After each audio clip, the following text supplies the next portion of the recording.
What's going on, you guys? It's Drew, Lefty NDV 10, coming back with a huge pickup, biggest pickup of my life, definitely. In a weird way, it's kind of bittersweet. I mean, I'm incredibly stoked to have this card and how it all played out, but it's still one of those things where I just wish I would have bought in a little earlier on. But hey, you live and you learn. I wasn't really serious about the T206 set 3 years ago when these were affordable. But yeah, I'm just going to go through the whole story.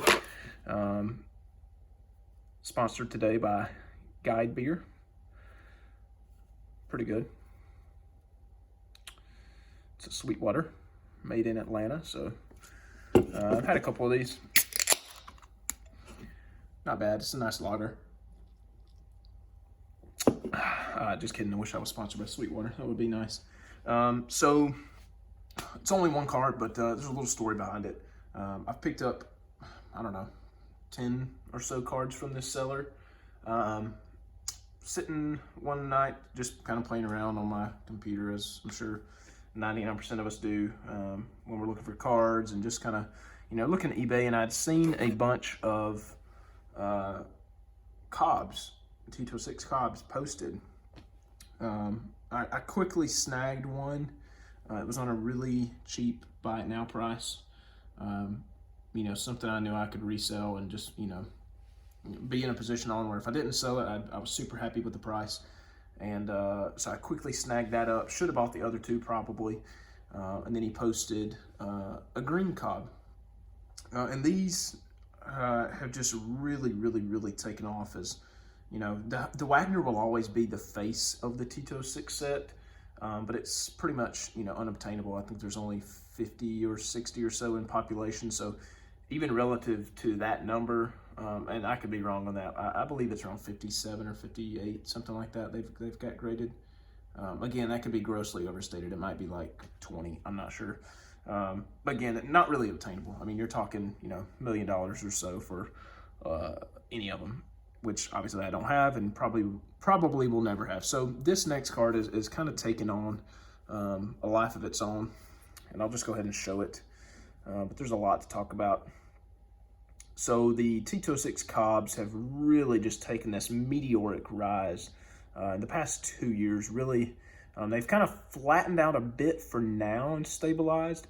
But I mean, if you go back and look at sales of this card historically, for the past, 2-3 years, I mean, they've, quadrupled in price, if not more. This one is rough, but I still think this is about a $2,000 card all day long for a any numeric grade green Cobb.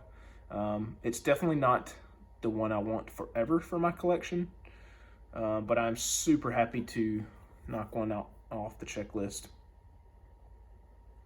I mean, it's really rough shape. I kind of joke and call this one the 7-corner Cobb. Got 1, 2, 3, 4, 5, 6, 7. It's a beater, but still has, in my opinion, great eye appeal. Of course, the crease is there.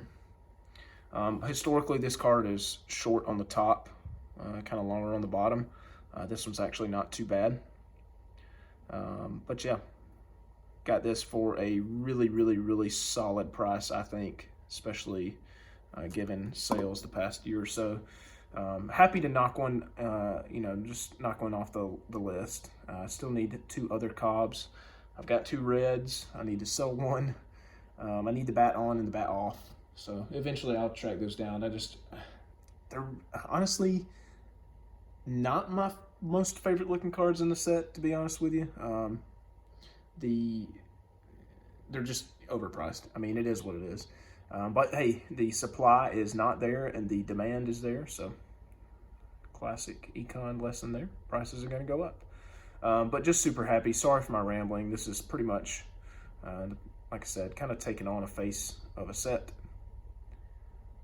as far as obtainability wise. And it is, again, not that bad. It still has some eye appeal. So I'm super happy with it, knocking off the green Cobb. So thanks for watching, guys. That is it. I appreciate you guys letting me ramble. And I will see you in the next one. Peace out.